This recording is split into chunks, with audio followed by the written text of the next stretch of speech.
الحمد للہ نعبدہ ونستعینہ ونستغفر به ونعوذ باللہ من شرور انفسنا ومن سیئات اعمالنا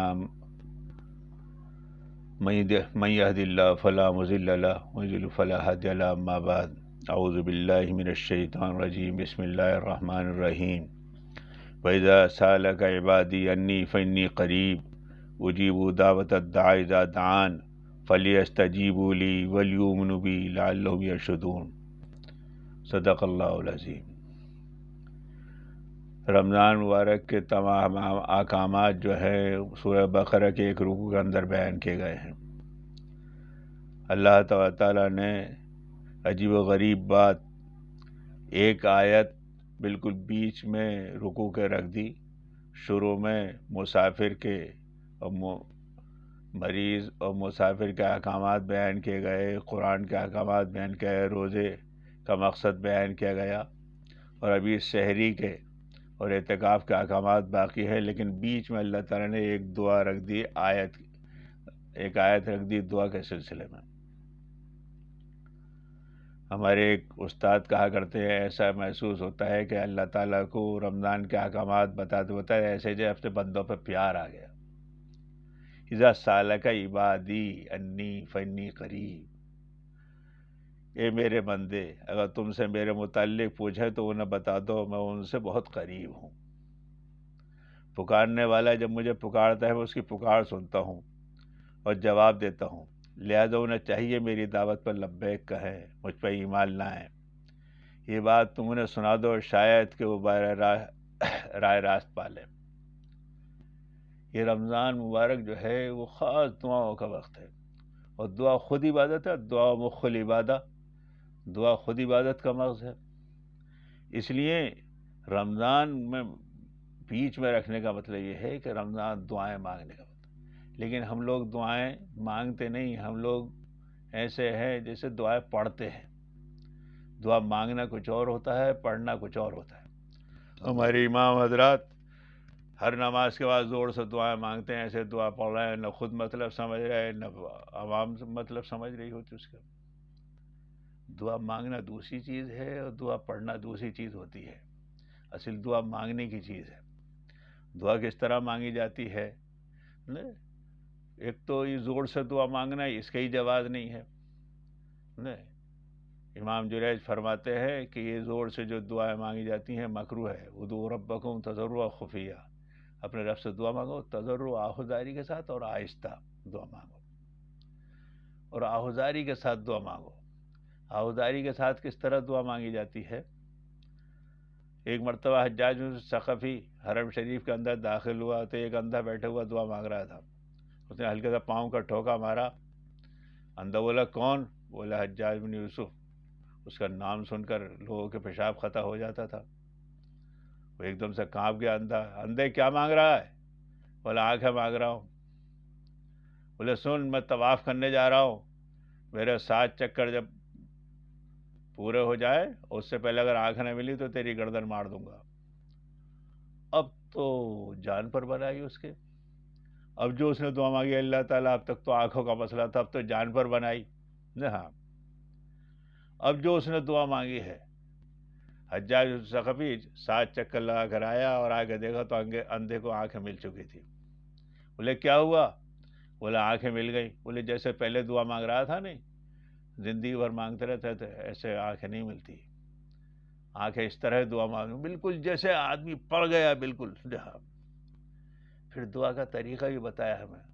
یہ جو اجتماعات میں بڑی بڑی دعائیں ہوتی ہے یہ بھی سکھانے کے لیے ہوتی ہے، ورنہ انسان بہت سی چیزوں کو جانتے نہیں کیا مانگ رہا ہے، اور وہ مانگنے کی چیز نہیں ہوتی۔ ایک صاحب دعا مانگ رہے تھے اللہ فتنے سے محفوظ فرمانا۔ حضرت عمر نے سن لیا، کہا تم مال اور اولاد نہیں چاہتے؟ بولے کیوں نہیں؟ بولے قرآن میں تو ہے انما اموالکم واولادکم فتنہ، یہ کہو برے فتنے سے محفوظ فرما، برے فتنے سے محفوظ فرما۔ آدمی کے نظر ہی ادھر نہیں جاتی۔ ایک صحابی دعا مانگ رہے تھے اللہ صبر نصیب فرما۔ حضور صلی اللہ علیہ وسلم فرمائے مصیبت مانگ رہے ہو؟ مصیبت آ گئی جبھی تو صبر کرو گے؟ نہیں، عافیت مانگنی چاہیے۔ ابو ہریرہ رضی اللہ عنہ نے یہ سنا کہ انسان کو جب بخار آتا ہے تو اس کے گناہ جھڑتے ہیں. انہوں نے دعا مانگی، اللہ تعالیٰ مجھے مستقل بخار رہا کرے، لیکن اتنا کہ جماعت کی نماز پڑھ سکوں. جماعت کی نماز کی اہمیت تھی ان لوگوں کے نزدیک. اور انہیں مستقل بخار رہنے لگا، بخار نے اپنا رنگ دکھایا، منہ کالا ہونے لگا. حضور صلی اللہ علیہ وسلم کا معمول تھا، آپ فجر کی نماز کے بعد گھوم کر بیٹھا کرتے تھے، صحابہ کرام سے پوچھا کرتے تھے کسی نے خواب تو نہیں دیکھا، اور باتیں پوچھا کرتے تھے. ابو ہریرہ پہ جب نظر پڑی تو دیکھا چہرہ کالا ہو رہا. ابو ہریرہ کیا ہو گیا تمہیں، تمہارا چہرہ کیوں کالا ہو رہا ہے؟ میں کیا بتاؤں، میں نے یہ دعا مانگی تھی کہ مجھے مستقل. نہیں، بخار مانگنے کی چیز نہیں ہے، خود آئے تو الگ چیز ہے. حضور صلی اللہ علیہ وسلم نے ان کے لیے دعا کی، ان کا بخار ختم ہو گیا. بہت سی چیزیں لوگ جانتے نہیں کہ کیا مانگنا چاہیے کیا نہیں مانگنا چاہیے. یہاں تک فرمایا گیا کہ اللہ تعالیٰ سے اس طرح دعا مت مانگو، اے اللہ اگر آپ چاہیں تو. دنیا والوں کے سامنے تو بہت اچھا سمجھا جاتا ہے اگر آپ چاہیں تو. یہ مجبور اور معذور لوگوں کے لیے جملہ ہے یہ. اگر آپ چاہیں مطلب سوچ لیں آپ کی کوئی نقصان نہ ہو، یا آپ کو کوئی اس کے اوپر زور نہیں ڈالے تو اللہ مجبور تھوڑا ہی ہے. اللہ سے اس طرح دعا نہیں مانگنی چاہیے اگر آپ چاہیں تو. اے اللہ مجھے یہ چاہیے. اللہ کو یہ بات پسند ہے، یہ بات پسند ہے کہ بندہ بار بار مانگے، گلگلا کر مانگے اور اپنا حق سمجھ کر مانگے. اللہ تعالیٰ کو یہ بات پسند ہے. اور دنیا والے سے اگر آپ بار بار مانگیں گے ناراض ہوتے ہیں دنیا والے. اللہ بار بار نہ مانگنے سے ناراض ہوتے ہیں. اللہ چاہتے ہیں بار بار مانگو، صبح مانگو، دوپہر مانگو، شام ہو. دنیا والے سے آپ مانگنے جائیں سوچیں کہ اس وقت آرام کا بننے کا وقت ہو، کہیں ایسا ہو برا مان جائے. اللہ تعالیٰ کیا کہتے ہیں، لا تاخذوہ سنۃ ولا نوم. اللہ کو نہ اونگ آتی ہے اور نہ نیند آتی ہے. 24 گھنٹے جس وقت چاہو اللہ سے مانگو. اور دنیا والے بار بار مانگنے سے ناراض ہوتے ہیں. ایک صاحب ایک جگہ جا کر انہوں نے مکان کرائے پہ لیا، وہاں ان کا سامان اتر رہا تھا. ان کے کوئی شناسہ وہیں پڑوس میں رہتے تھے. انہوں نے یہاں رہنے کے لیے آئے ہو، سامنے میرا مکان ہے، کسی چیز کی ضرورت ہو ہمارے گھر سے لے لینا. وہ شام کو پہنچ گئے، تھوڑا سالن دے دیجیے. انہوں نے سالن دے دیا. صبح پہنچے تھوڑی چائے کی پتی دے دیجیے، چائے کی پتی دے دی. دوپہر کو پہنچے تھوڑا اچار دے دیجیے، وہ اچار دے دیا. دوسرے شام کو پھر پہنچے تھوڑا آٹا دے دیجیے. اب وہ لے رہے تو پیچھے ہی پکڑ لیا. نہیں بولے لائے دے دیے. دوسرے دن صبح پہنچ گئے تھوڑی شکر دے دیجیے. اب وہ اور چڑھنے لگے اس کے اوپر. اب وہ کہ رستے میں لائے صرف ہاتھ ہی دکھا دے وہ اسی سے چڑھ جائے. تو دنیا والے بار بار مانگنے سے ناراض ہوتے ہیں. اللہ تعالیٰ بار بار مانگنے سے خوش ہوتا ہے. اور خوب مانگو اللہ سے، دنیا بھی مانگو اور آخرت بھی مانگو. اور دعا ایک ایسی عبادت ہے، اگر آپ نماز دنیا کے لیے پڑھیں تو ناقابل قبول. زکوٰۃ آپ دکھاوے کے لیے دیں تو ناقابل قبول. حج، تمام عبادتیں. لیکن دعا اگر آپ دنیا بھی مانگ رہے ہیں اللہ تعالیٰ سے تب بھی اگر نہ بھی ملے تو دعا کا ثواب آپ کو مل جائے گا. کیونکہ دعا مخل عبادت، دعا خود عبادت کا مغز ہے، خود دعا ہے، عبادت ہے. اگر آپ کی کوئی چیز قبول نہیں ہوئی اور آپ کو کچھ ملا نہیں تب بھی آپ کو عبادت کا ثواب مل جائے گا. اور ایک بات اور حدیث میں فرمایا گیا ہے، ایسا نہیں ہے کسی بھی ایمان والے کی کوئی بھی دعا رد نہیں ہوتی. 3 کاموں میں سے ایک کام ہوتا ہے، یا تو اللہ تعالیٰ وہی چیز دے دیتے ہیں جو مانگی جاتی ہے، یا اس دعا کی برکت سے کوئی آنے والی مصیبت ٹل جاتی ہے، یا اللہ تعالیٰ آخرت میں ذخیرہ کر لیتے ہیں.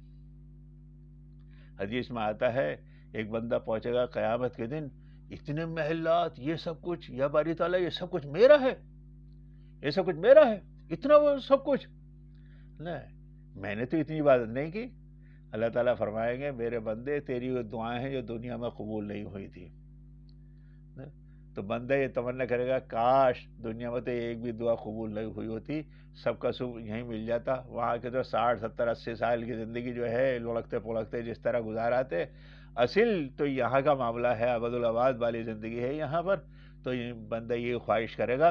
اس لیے کبھی یہ مت سمجھنا کہ ہماری دعا قبول نہیں ہوتی، اللہ تعالیٰ اس کا ذخیرہ وہاں پر دے دیتا ہے. اور خاص کر اس طرح کے جملے استعمال کرنا، وہ ہماری سنتا ہی نہیں، ہماری دعا نہیں، یہ تو ایمان سے خارج کر دیتا ہے انسان کو. اس لیے یاد رہے دعا اللہ تعالیٰ سے خوب مانگو، خوب مانگو، اپنے لیے مانگو، ہر ایک کے لیے مانگو. اور سب سے زیادہ دعا قبول ہوتی ہے اپنے کسی بھائی کے لیے، اس کی غیابت میں ہے، اس کے پیچھے، اسے معلوم بھی نہیں ہو آپ اپنے بھائی کے لیے دعا کر رہے ہیں، اپنے عزیز اور رشتہ داروں کے لیے دعا کر رہے ہیں، انہیں معلوم بھی نہیں، تو یہ بہت زیادہ قبول ہوتی ہے۔ اللہ تعالیٰ کو تو عجیب غریب بات، ایک دعا ہے جو 27 مرتبہ روزانہ پڑھے گا، حدیث میں آتا ہے، وہ مستجاب الدعوات ہو جاتا ہے۔ اللہم اغفر لی والمؤمنین والمؤمنات والمسلمین والمسلمات، جو اس میں کیا ہے، اپنے لیے مغفرت مانگ رہے ہیں، اور مومن مرد اور مومن عورتوں کے لیے، مسلمان مرد مسلمان عورتوں کے لیے۔